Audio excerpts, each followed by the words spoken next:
Hi, this is Marilen Crump, expert dream catcher, business coach, and mentor. As a business coach, I'm always trying to give people different information so that they can really grow their businesses and achieve more sales. But what I tend to find with some people is that they're not willing to listen to advice even though they're asking for it. I just don't understand sometimes, but maybe I've done that before. Sometimes I point out that, hey, there might be this thing that you can watch so that you can improve the way you sell your products. And sometimes I get the answer back, I already know how to do that. What else am I doing wrong? So that confuses me a little bit. How come you know so much, but yet it's not being done correctly? I find that to be two opposite things.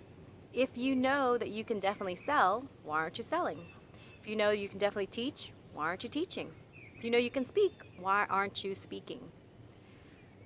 I think we get so set in our confidence level about certain things that we're not willing to admit our downfalls.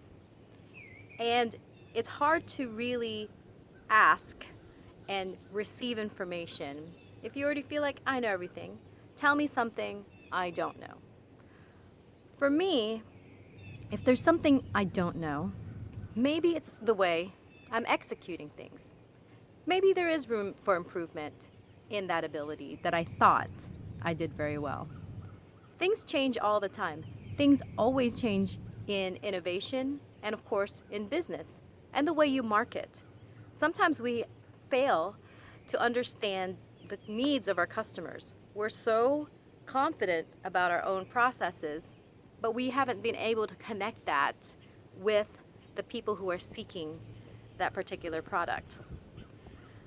I think that sometimes people just ask in order to get a lead, or they think that I can connect them with the right people, which is totally fine. I'm always open to connecting people to others that I feel like would be a good fit. But yet, I don't want to just willy-nilly give people contacts that I'm not really sure how it's going to be executed. I might like you as a person, but maybe the sales practices I'm not sure about. And where is your proof that you can actually sell to these people? If sales is your thing, there are many, many videos out there, especially from Zig Ziglar, which I've studied a lot. And one of the things that you have to understand is that, are you serving a need? You can't just force your products on somebody who doesn't need it. And you can't ask somebody who knows a lot of people if they can shove people your way. It's just not right, in my opinion. So if you're the one struggling with sales, maybe this might help you, okay? What I do when it comes to sales is I don't even think about it as a sale. I think about it as a relationship. And if you have a relationship with someone, it's like dating. You're going to have to get to know them first before you can ask them the big question, will you marry me? Really, when you're asking somebody to buy your product, you're asking them to get married to that product or to you. If your product is a service, you're asking them to marry you or become your best friend. So I tell people, how are you working into that proposition? Do you already have people who are desiring the qualities that you or your product have? If you don't have that understanding, you cannot force that onto somebody. You cannot change their will or guilt trip them or make them feel like they're going to be less than if they don't do what you ask. I know that you probably mean well and you can see the bigger picture, but communication is the key. Learn how to communicate what you want. It might not take years and years and years to establish a relationship. It might take a sit down with a cup of coffee to say, hey, I really want to get to know you, and this is what I'm about. Is there anything that you have any questions about? Or let's just even talk about something else. What do we have in common? What is it that you might have in common with my product? Or what is it that my product can help solve for you in your life? Those types of things are welcomed conversations. Maybe it's going to lead you into finding out they have a friend that exactly needs what you're offering. It might not be them per se, and you can't force them into it. I think a lot of times too, I see this with people who start a new business.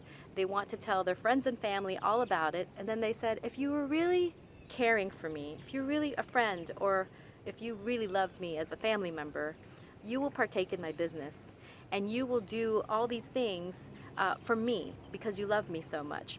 I'm sure they love you, okay? And don't confuse that with love.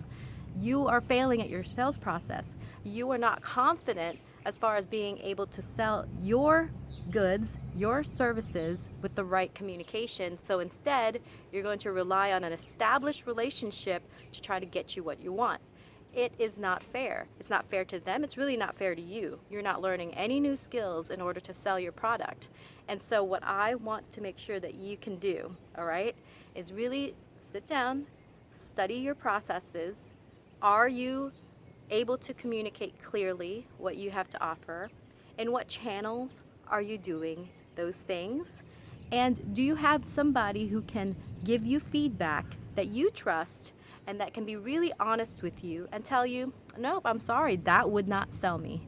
Or please do that again. You're almost to the point where I would believe you if you presented that to me. All those things are valuable. Get in a group, get in a mastermind. Don't just be closed off and say, oh, well, I'm already good at sales. I've done sales for many, many years. How come it's not working now? I don't think that's a fair statement to you. I don't think that's right of you asking a person about their opinion and then only to like shut them down when they give you an answer.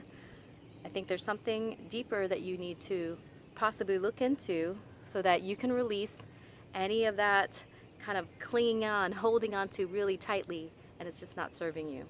So when it comes to my processes, I have a system called Dream Success Strategy.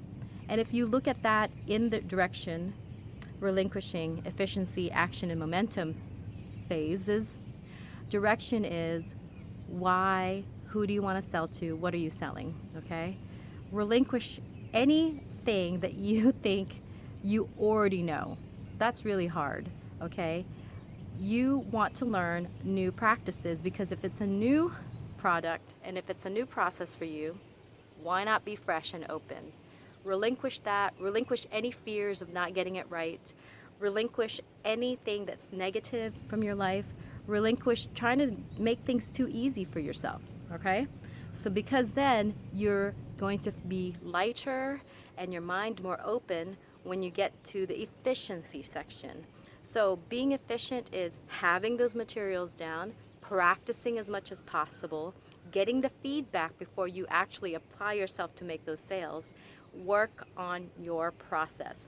In efficiency, we will need to make sure that we're looking at things in all different angles. Are we prepared? Do we have multiple products if someone wants to buy multiples of them? Do we know how to answer every question? Have you created an FAQ? Have you created a social media account for your product? There are so many things you can do to prepare before you finally get to action.